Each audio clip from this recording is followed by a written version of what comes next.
You are hard to believe, Victor Spinelli. You're just too much. Am I? Look, Greta. Save the acting for the stage, all right? I will. I certainly will if you'll save your antics for the boxing ring. Oh, who called? That moron Phil. The man's gonna sue us, Victor. Let him sue. I really laid one on that loudmouth. Bam! His ears almost fell off. There are other ways of settling disputes than hitting someone in the mouth with a catcher's mitt. What catches me? I hit him with my fist. This fist, closed just like this, and I hit him like so. Really? Then Phil must have made a mistake because he says you hit him with a catcher's mitt. Listen, sweetie, I don't need weapons. Mrs. Martin must be mistaken too. She says you hit him with a catcher's mitt, and she was there. Who's Mrs. Martin? Oh, her son plays on your team. I believe he's the one that sits on the end of the bench alone. Mary Jane. Mary Jane. Mrs. Martin is Mary Jane's mother. No, she's Jeffrey's mother. That boy adores you, and you won't even give him the time of day. Mrs. Martin came here to talk to you about it. She's really upset. You want to know the truth? I gave the kid a suit, right? A gift. Because he's so bad, it's unbelievable. But I felt sorry for this skinny, bloodless kid. And I put him on the team and I let him bat. I let him bat once. The first game, I let him bat. And I thought that kid was going to pee all over home plate. 1, 2, 3. And he went back and sat at the end of the bench. And that's where he's going to sit for the rest of the season. Well, she's going to call you tomorrow, so use a little tact when you talk to her, please. Oh, I'll charm the pants right off of her. Figuratively speaking, of course. Is there any other way? Put a little juice in you and you're just the wet. You know, I should try out for one of those plays of yours. I'd probably electrify everybody. Well, Stephen was thinking of doing the hairy ape. Is it a good role? Would I be the hero? Victor, you wouldn't have to memorize a line. Just walk out there, burp, belch, and scratch. Forget it. I don't think I get along with that friend of yours. Stephen is not a He is a gentleman and an excellent director. Yeah, and he's also an excellent Don't tell me I worked with a man for 6 months and you're just gonna... I seen him for 6 minutes. And he's just sweet, that tight-ass little walk. Holds his cigarette like a baton. Ascots, lisping. He's 3 feet off the ground. He flies like a little birdie looking for a nest. It's just so you, Victor, to mistake culture and breeding for something crude. What? So he read a few books. He went to NYU. He uses $100 words. Oh, live and let live. That's my philosophy. But I would never take a shower with that man. That's all I'm saying. You're just jealous of him. Jealous of him? Mm-hmm. Stop. Look, listen. Look, stop. If he was Adam and you were ever Eve, you would still be in the Garden of Eden. Alone. Why do you resent people who have intelligence and ability in class? People who have exciting minds. People who can think and feel beyond all the rest of your ordinary drab beer belly friends. Because my beer belly friends aren't phony. They don't have fake smiles, fake words, fake laughs, and they don't wear their pants 5 sizes too small. Does that answer your question? I know what it is. I know why the people from the theater bother you so. Oh, yeah? Yeah, it's because they make you feel stupid. They make you feel nervous and awkward and stupid. They make you feel just like that little Martin boy because you nearly pee your pants every time I have them over here. Come on, are you serious? Nah, it's true.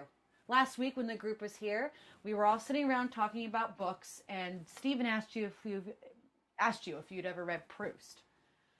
And he said, sure, all the time. He's one of your favorite writers. Everybody froze with embarrassment, just absolutely went rigid with embarrassment because they knew you never even heard of the guy, let alone read him. God, it was humiliating. No. I went to college. I know who Proust is, or Proust, or Prousty. You graduated with a business degree from NYU. I don't call that going to college, and that even took you 6 years to get. Well, that's too goddamn bad about you and your intellectual friend sitting around talking about Proust. And that other guy, what's his name? The guy who became a drunk. They made a movie about him. F. Scott Fitzgerald. Yeah. Terrifying problem. Sure he did. And one of them was alcohol. And the other guy who shot himself in the mouth with a shotgun, what was his name? Hemingway. Yeah, there you are sitting around for 2 hours talking about a suicide and a drunk. Talking like crazy. Like crazy, talking about like, oh, he was so marvelous, so marvelous. What perception, what depth. Fuck depth. Those two can't even face life. One drowns himself in scotch and the other scatters his brains all over the fucking carpet. What's all the cheering about for those two? Oh, please don't use yourself as a model of life facing, Victor. Oh, no, no. I stare life in the face every day. I don't talk about how other people stare at life. I deal with myself. I don't steal my ideas from books, and I don't pick the brains of dead men to try to get ideas to try to impress a bunch of people who aren't going to be impressed because they're too busy trying to impress me. Everybody talked, but nobody listened. Everybody sat around doing monologues, but no one gave a good goddamn what anybody else had to say. Yeah, and you just sat back like a Buddha, big fat Buddha, silly grin and all, and said nothing. Yeah, right. Just like you sit back and say nothing every time your father comes to this house. You leave my father out of this, Barbara. No, let's really not. Let's clear the air here. Because you can face anything, right? Oh, King Kong Spinelli can face a little thing like the truth. You're going to say that once too often, and I'm going to knock you right on your fat, bitchy ass. Do you have your catcher's mitt ready? Keep it up, mouth. The relationship between my father and I is my business, not yours. No, it's very much my business when he comes in here telling me how to run my house. He tells you nothing. No? Well, how come he comes every time for a semi-monthly visit, he has the nerve to ask me if I'm pregnant? He doesn't ask anymore. He demands it. Are you pregnant yet? He gives me this Neanderthal look, and I'm afraid to say no. He wants a grandchild, so what? He's got 2 from your sister and 1 from your brother. What does he want? An army of grandchildren? He wants a boy. He wants the family name to continue. He's from the old country, all right? Yeah, he's from the old country, all right. All right, you said enough. I just want him to know that we are living our lives separate from him. He's not going to push me into having a child before I want one. Barbara, how can you have a child? You got a little piece of steel up there between your legs. Tell him then about the coil. He wouldn't understand. He's old-fashioned about that. Well, your father and I are going to have to come to an understanding. I mean, what's he going to do? Stop his annual donation to us? Cut you out of the share of the company? Fire you? He'd be very hurt. You know, he had the nerve to ask me to go to a specialist to see if I can make babies. Make babies. We've been married for 5 years. It's a legitimate question. The man owns us. I do a good job from where I pull my own way. Victor, that's not true. Not really. They just took my new advertising line. Spinelli makes the sauciest spaghetti. My father is delighted with that idea. He may even put it to music. Accepting it and using it are 2 different things. He'll use it, I know it. He accepted Spinelli, the sauce that made spaghetti famous. But did he use it? No. Instead, he used Spinelli is spaghetti, which was Bob's suggestion, but I tell everybody it was yours. You don't have to do that. Victor, all you're doing is collecting your check every Friday. I sold them on the idea of sponsoring a Little League team, didn't I? They bought the bats, the uniforms, everything. Only because he loves baseball. I mean, he didn't even ask about the team the last time he was here. It bothers him because we're in last place. For God's sake. This is insane, honey. I'd leave here tomorrow and go back to the city with you if you would just start with Harry again. I mean, face the facts. Here with your father's company, you're nothing but a lackey, the son of the boss. I face the facts, and I'm going to prove to my old man that I can carry my share of the weight of this company. Oh, for God's sakes. You've been doing everything your father wanted you to for the last 30 years. You thought he wanted you to be a baseball player. You gave that a try. You know how that turned out. Then he wanted you to be a doctor. You flunked out. You did everything he wanted you to do, but nothing you wanted. You keep telling yourself lies, pretending you're important to the company. Don't tell me about lies and don't talk about daydreams. What does that mean? It means that this stupid community play acting has gone straight to your head. Dance lessons on Thursdays, speech lessons on Mondays. Oh, yeah. And you're not going to New York with any to see any agent about any commercials. Do you understand? That agent is coming to the show tonight at Steven's request. And if he likes my work, I'm going to go to New York and read for anything that might come up. He's coming to the show tonight? Mm-hmm. Well, you can kiss New York bye. Big dreams are gone now. He's coming to the show tonight. He is going to die laughing if he sees that show. You saw a dress rehearsal last week. Dress rehearsals are never very good. Do you know that it was so bad, it was so god-awful that I almost puked? Everybody bumping into everybody else. The guy who played your old lover, he knocked on the door and the goddamn door falls down and he's stuck there holding a doorknob. That agent is going to die laughing. Well, if he doesn't die of laughter, if by some small miracle he wants to get me work, I'm going to go to New York. Do you understand?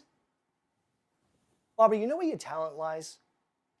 Your talent lies in your boobs. I'm not kidding.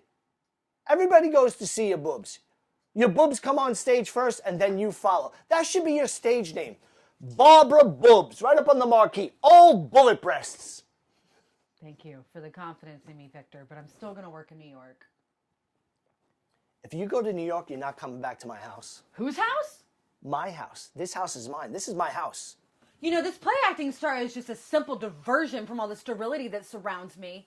An escape in a process of female vanity. But now, it's become all that I have. It's become a necessity.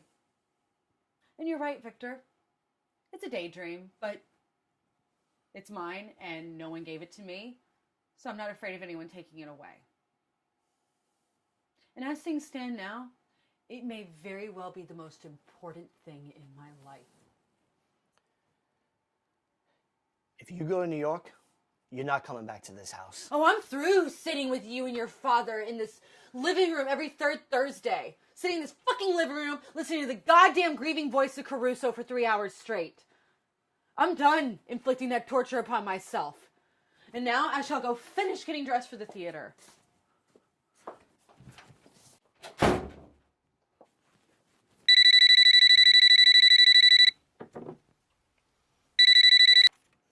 What? Yeah, Phil. Yeah, listen, Phil, no one calls me a wop. No, with my fist, the mitt was in the other hand. I know it doesn't look good for the league. What do you mean, fired? My old man said that. You're kidding. He said what? You can't fire me. I sponsored the team. I bought the bats, the balls, everything. We own the team. My old man said what?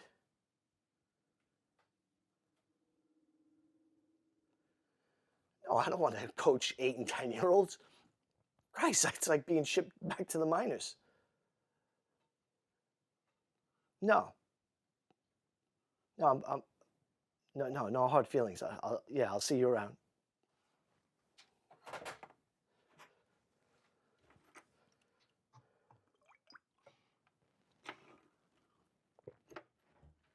If you drive me to the theater now, you'll still have time to get dressed. I'm not going to the theater. Where are the keys? You know what I think? I think you and I have simply outgrown each other.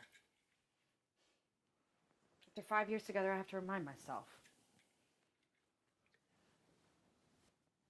I never made love to you without getting the feeling that you were defending yourself against something. And that's not liquor talking. I'm gonna go to the party tonight. I'll be very late. Have a good time.